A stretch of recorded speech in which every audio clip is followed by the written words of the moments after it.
ان کو سارا پتہ ہے.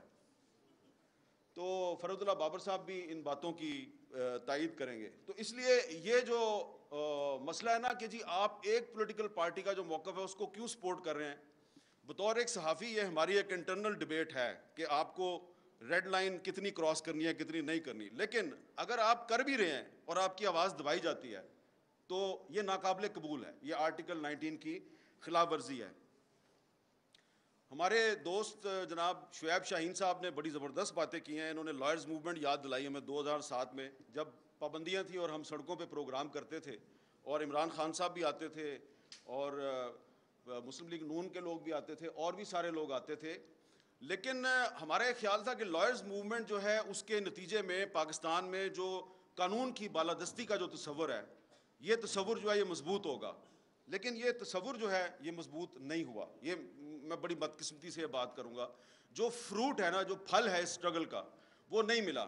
اور اسی لیے پھر اس کے بعد ہمیں خود عدالتوں میں جا کے اور کہنا پڑا کہ یہ جو ہمارے میڈیا میں جو کچھ ہو رہا ہے اس کو بند کریں. میں نے 2012 میں سپریم کورٹ میں پٹیشن فائل کی کہ یہ جو انفارمیشن منسٹری کا سیکرٹ فنڈ ہے اس کو آپ بند کریں, کیونکہ یہ جو سیکرٹ فنڈ ہے اس سے صحافیوں کو رشوت تقسیم کی جاتی ہے. اس وقت پیپلز پارٹی کی گورنمنٹ تھی. انفارچونیٹلی پیپلز پارٹی کی گورنمنٹ نے بڑی مخالفت کی ہماری, لیکن ہم نے کہا کہ یہ غلط بات ہے. اور اس کے بعد پھر بہت سے اور ایشوز تھے جس کے بعد ہمیں غداری کے الزامات لگنے شروع ہو گئے, حملے ہو گئے.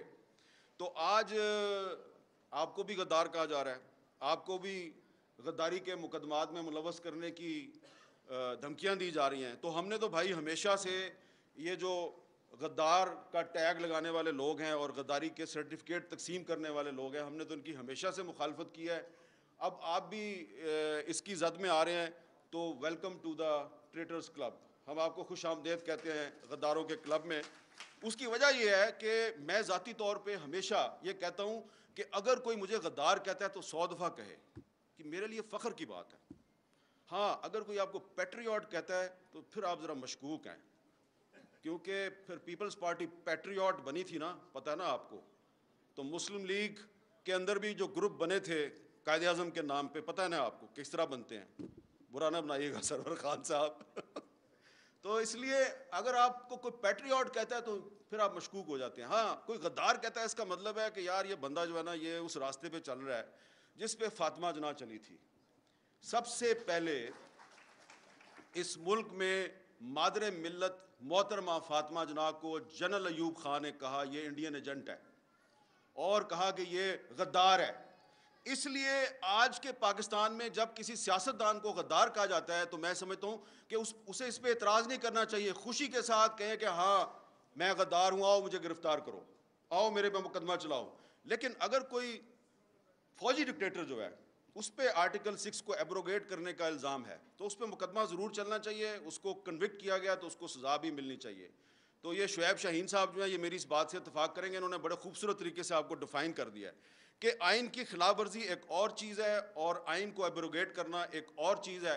تو آئین کی خلاف ورزی پر آپ ایک مقدمہ چلا سکتے ہیں کہ بھئی تم نے ٹریفک سگنل توڑا ہے, تمہیں جرمانہ کرتے ہیں. لیکن ٹریفک سگنل توڑنے پہ آپ کہیں کہ تم غدار ہو, تم نے آئین ایبروگیٹ کیا ہے, تو یہ بات جو ہے یہ ناقابل قبول ہے. اس لیے پولیٹیکل گورنمنٹ کو فوجی ڈکٹیٹروں کے راستے پہ بالکل بھی نہیں چلنا چاہیے. اب یہ جس پی ایف یو جے کے سیمینار پہ آپ آئے ہیں یہ وہ پی ایف یو جے ہے جس نے ہر مشکل وقت میں جب بھی آزادی صحافت پہ کوئی برا وقت آیا تو اس پی ایف یو جے نے اس پہ سڑکوں پہ بھی لڑائی لڑی اور عدالتوں میں بھی لڑائی لڑی.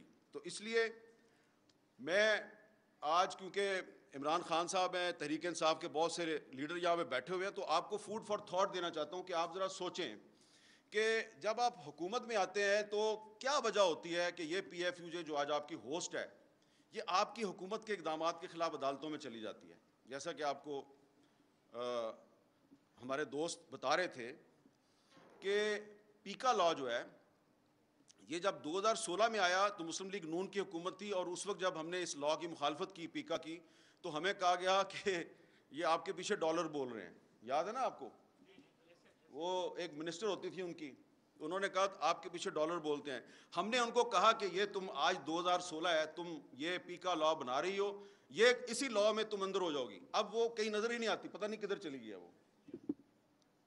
اچھا, اسی طرح پھر 2017 میں جب مسلم لیگ نون کی جو حکومت ہے, اس نے ایک ایگزیکٹو آرڈر کے ذریعے تمام ٹی وی چینلز پر پابندی لگائی. تو ہم نے یہاں اسلام آباد میں ایک سکوت میڈیا کیمپ لگایا. ایک سکوت ڈھاکہ ہوا تھا, ہم نے کہا یہ سکوت میڈیا ہو گیا, کیونکہ سارا میڈیا ہی بند کر دیا ہے. وہ فیض آباد میں دھرنا چل رہا تھا, اس کو روکنے کے لیے سارا میڈیا ہی بند کر دیا انہوں نے. تو یہ میں آپ کو اس لیے بتا رہا ہوں کہ کوئی بھی پولیٹیکل پارٹی ہو, پیپلز پارٹی ہو, مسلم لیگ نون ہو یا تحریک انصاف ہو, یہ پی ایف یو جے جو ہے یہ ہر حکومت کے دور میں جب بھی کوئی پابندی لگتی ہے تو یا تو ہمیں سڑکوں پہ آنا پڑتا ہے یا ہمیں عدالتوں میں جانا پڑتا ہے. تو یہ جو پی ایف یو جو ہے, اس پی ایف یو جے نے جب آپ نے پیکا آرڈیننس جو ہے وہ جب آپ نے لاگو کیا, اور میری انفارمیشن کے مطابق ڈاکٹر شیریں مزاری نے اس پہ آبجیکشن کی تھی, لیکن اس کے باوجود وہ ایک کابینہ کا بائی سرکولیشن اجلاس جو ہے اس نے اس کی منظوری دی اور آپ نے اس کو لاگو کر دیا. تو ود ان 24 آورس انہوں نے مجھے لاہور سے کہا جی اس کو چیلنج کرنا ہے. یہ جمیل مرزا صاحب آگے میرے پاس, اگلے دن ہم نے بہت جلدی میں ایک پٹیشن تیار کی, اس میں آرگومنٹس بھی صحیح طرح نہیں لکھے, بس کر کے صبح جا کر 9 بجے عدالت میں ہم نے اس کو داخل کروایا. اور اس دن جسٹس اطہر من اللہ صاحب کا اللہ بھلا کرے کہ انہوں نے اس کا جو سب سے خطرناک اس کی جو کلاز تھی اس کو انہوں نے سسپینڈ کر دیا. اگر وہ سیکشن 22 اگر وہ اس دن سسپینڈ نہ کرتے تو آج یہ آپ یہاں پہ جو سیمینار کر کے کوئی چلا جائے گا, کوئی پتہ نہیں شاید جا سکے یا نہ جا سکے, کہیں کہاں پھنس جائے. لیکن یہ ہے کہ یہ شعیب شاہین صاحب تو پچھلے سیمینار میں بھی تقریر کر کے ابھی تک آپ صحیح سلامت پھر رہے ہیں. اگر وہ اطہر من اللہ صاحب اس سیکشن کو سسپینڈ نہ کرتے تو یہ بات کرنا آج یہاں پہ بڑا مشکل ہو جاتا. اس لیے یہ بات بالکل صحیح کی جا رہی ہے کہ ملٹری ڈکٹیٹر کے دور میں اور آج کے دور میں جو فرق ہے وہ یہ ہے کہ ملٹری ڈکٹیٹر کے دور میں آپ کو پتہ ہوتا ہے کہ آپ کا دشمن کون ہے. یہ سویلین گورنمنٹ کے دور میں جو ایک آمرانہ قسم کے اقدامات لگتے ہیں تو وہ سامنے نہیں آتے, پتہ نہیں چلتا کون کیا کر رہا ہے. اسی طرح جو ایک تو پیکا آرڈیننس جو ہے, پیکا لا, یہ آزادی صحافت کے راستے کی بہت بڑی رکاوٹ ہے. ایک اور قانون ہے جو انگریز نے ہم پہ مسلط کیا تھا, 124A بغاوت کا مقدمہ. اور یہ 124A جو ہے یہ اس کی یہ ٹریجڈی ہے بہت بڑی پورے سب کانٹیننٹ کی, کہ ایک کشمیری جرنلسٹ ہے فہد شاہ, سری نگر میں اس کو جیل میں ڈالا ہوا ہے 124A کے تحت. اس پہ 124A لگائی ہے انڈین گورنمنٹ نے, اور یہاں پاکستان کی گورنمنٹ جو ہے اس نے علی وزیر جو elected member of the national assembly ہے اس کو 124A لگا کے اس کو جیل میں رکھا ہوا ہے, اور اس کی سپریم کورٹ نے ضمانت کی ہے, اس کی سندھ ہائی کورٹ نے ضمانت کیا ہے, لیکن علی وزیر کو باہر نہیں آنے دیتے. اور جب 124A کو ختم کرنے کے لیے کوئی سینٹ میں کوئی بل موو ہوتا ہے تو خواہ کوئی بھی گورنمنٹ ہو وہ اس کو پاس نہیں ہونے دیتی, اس کی مخالفت کرتی ہے. پی ٹی آئی کے دور میں جب رضا ربانی نے 124A کو ختم کرنے کے لیے بل پیش کیا تو اس کو ریجیکٹ کر دیا گیا. تو اس لیے اگر آپ چاہتے ہیں کہ پاکستان میں جو بولنے کی آزادی ہے اس کو تحفظ ملے تو یہ آپ کو پیکا لا ختم کرنا ہوگا, آپ کو 124A ختم کرنا ہوگا, آپ کو آفیشیل سیکرٹ ایکٹ ختم کرنا ہوگا, اور آرٹیکل 19 جو ہے, آرٹیکل 19 میں آپ کو امینڈمنٹ کرنی پڑے گی. آرٹیکل 19 میں امینڈمنٹ اس لیے کرنی پڑے گی کہ آرٹیکل 19 میں کچھ ایسی شرائط ہیں کہ آپ کی جو بولنے کی آزادی ہے اس پر پابندی ہے. مثلا اگر کوئی آدمی جو ہے یہاں پہ آ کے اس سٹیج پہ آ کے تھوڑی دیر بعد کوئی بھی میرے بعد آنے والا مقرر یہ کہتا ہے کہ پاکستان امریکہ کا غلام ہے اور پاکستان کو امریکہ کی غلامی نہیں کرنی چاہیے, آپ کو پتہ ہے یہ آرٹیکل 19 کی خلاف ورزی ہے. بہت سے لوگوں کو نہیں پتہ اس بات کا. یہ آرٹیکل 19 کی خلاف ورزی ہے کیونکہ آرٹیکل 19 میں انہوں نے ایک چھوٹے سے کچھ الفاظ شامل کیے ہوئے ہیں کہ آپ کسی دوست ملک کے خلاف بات نہیں کر سکتے. تو اب دوست ملک کون ہے بھائی, اس کی کیا ڈیفینیشن ہے؟ تو آپ نے اگر مجھے گرفتار کرنا ہے, ابھی میں کہہ دوں کہ امریکہ کی غلامی نامنظور, تو یہ آپ آرٹیکل 19 کے تحت مجھے گرفتار کر سکتے ہیں. تو جو میثاق صحافت ہے اس میں سب سے اہم چیز یہ ہونی چاہیے کہ یہ جو آرٹیکل 19 میں آپ نے کولونیل مائنڈ سیٹ کو انجیکٹ کیا ہوا ہے, اس کولونیل مائنڈ سیٹ کو آرٹیکل 19 میں سے نکالیں. یہ آپ کی میثاق صحافت کے لیے بہت ضروری ہے. اس پہ جو تمام پولیٹیکل پارٹیز ہیں ان کو رول پلے کرنا چاہیے, اپنے پولیٹیکل ایشوز پہ لڑائیاں ضرور کریں, لیکن یہ جو ایشوز ہیں اس پہ آپ کو ایک موقف رکھنا چاہیے. اور دوسری بات کہ جب پیپلز پارٹی کی گورنمنٹ تھی تو سلیم شہزاد کو اغوا کر کے قتل کر دیا گیا. ثاقب نثار صاحب کی سربراہی میں ایک کمیشن بنا, اس کمیشن کے سامنے میں نے بھی جا کے وٹنس کے طور پہ کچھ حقائق پیش کیے, اور بھی لوگ آئے. وہ بعد میں ثاقب نثار صاحب کہتے ہیں یار آپ لوگ جو ہے وہ مجھے مروانا چاہتے ہیں. میں نے کہا جی مروانا نہیں چاہتے, ہم چاہتے ہیں ہمیں انصاف دے دیں, ہمارا ساتھی جو ہے اس کو قتل کر دیا ہے اغوا کر کے. کو آپ کو پتہ ہے یہ تو بڑا مشکل ہے. پھر اس کے بعد جناب مسلم لیگ نون کی حکومت آ گئی, ان کے دور میں بھی یہی کام چلتا رہا. پھر پاکستان تحریک انصاف کی حکومت ہے, اس کے دور میں بھی یہی کام چلتا رہا. اب ادھر جب اسلام آباد میں اسد طور پہ گھر میں گھس کے اس پہ تشدد ہوتا تھا, یا مطیع اللہ جان کو اغوا کیا جاتا تھا, یا ابصار عالم کو گولی ماری جاتی تھی, ہم جب اس پہ احتجاج کرتے تھے تو ہمارے جو کچھ دوست ہیں حکومت کے وہ کہتے تھے یار وہ سندھ میں بھی تو عزیز میمن قتل ہو گیا, وہ وہاں پہ بھی تو اجے لالوانی قتل ہو گیا. ہم کہتے تھے ہم اس کی بھی مذمت کرتے ہیں, جو اسلام آباد میں ہو رہا ہے اس کی بھی مذمت کرتے ہیں. تو آپ کو اسٹینڈ تو لیں, اسٹینڈ کسی نے نہیں لیا. لیکن I must pay tribute and my salute to doctor Shireen Mazari. Ultimately تو وہ ڈاکٹر شیریں مزاری نے بھی یہ کریڈٹ خان صاحب کو دے دینا ہے, لیکن انہوں نے کچھ ایشوز پہ سٹینڈ لیا. خاص طور پہ جو جرنلسٹ پروٹیکشن بل تھا, وہ تمام یہ جو پی ٹی آئی کے دور حکومت کی خامیاں ہیں, اس دور میں میرے بھی بہت سے انٹرویو بند ہوئے, میں نے بھی بڑے مظاہرے کیے, بڑی تنقید کی, لیکن جس طریقے سے 2.5 سال لگا کے انہوں نے جرنلسٹ پروٹیکشن بل جو ہے اس کو منظور کروایا. اور کبھی کبھی میں سنتا ہوں کہ آج کل پی ٹی آئی والے کہتے ہیں بڑے راز ہیں ہم سامنے لے آئیں گے. بھائی ہمارے پاس بھی بڑے راز ہیں, ہم بھی سامنے لے آئیں گے اور بتائیں گے کہ ڈاکٹر شیریں مزاری جو ہے اس کو جرنلسٹ پروٹیکشن بل کی وجہ سے کہاں کہاں پہ کون کون اس کو طلب کرواتا تھا, اس کو پیشیاں بھگتنی پڑتی تھی, کون اس کو کیا دھمکیاں دیتا تھا. یہ بتا دوں گا نا میں, جس دن میں سیریس بات کر رہا ہوں اس دن آپ لوگوں کو لینے کے دینے پڑ جائیں گے. But I am not here to embarrass anyone. میں آپ کو اس پہ شاباش دینا چاہتا ہوں کہ آپ نے وہ جرنلسٹ پروٹیکشن بل منظور کروایا. اتنی مشکل زگ زیگ میں سے نکل کے فروغ نسیم نے پوری کوشش کی کہ یہ بل منظور نہ ہو, لیکن پھر بھی وہ بل منظور ہو گیا. اور اس کا کریڈٹ جو ہے وہ مینلی ڈاکٹر شیریں مزاری کو جاتا ہے, اور پھر بعد میں آپ تحریک انصاف کو بھی اس کا کریڈٹ دے دیں.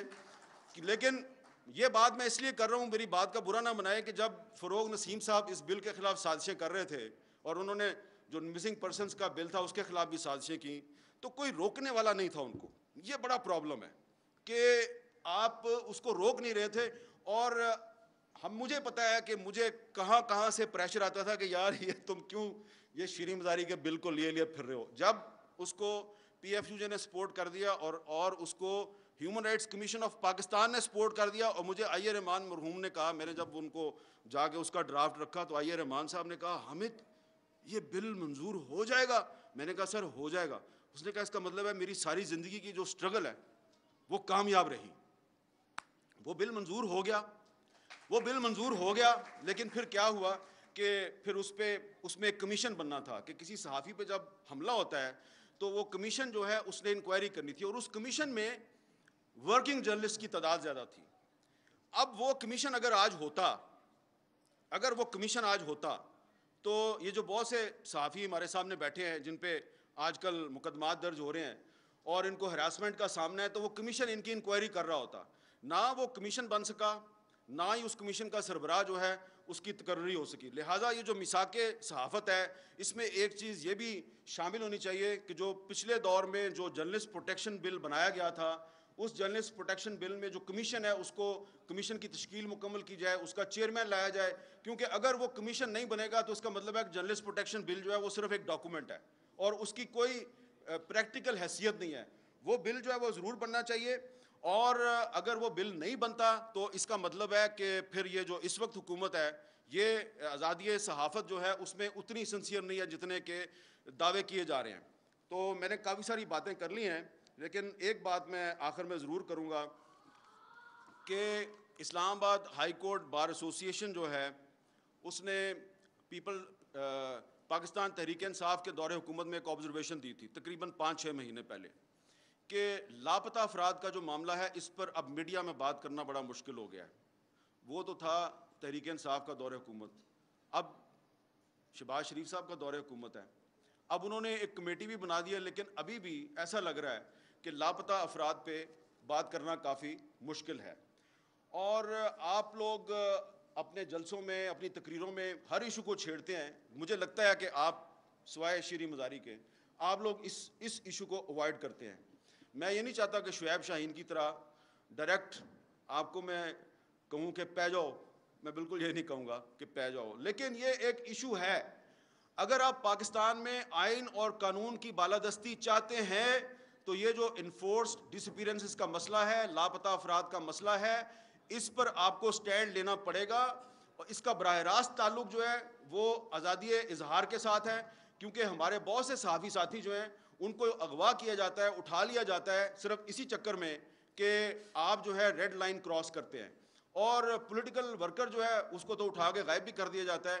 ہمارے کچھ ساتھی جو ہیں وہ جا کے پھر واپس آتے ہیں اور پھر وہ چپ ہو جاتے ہیں.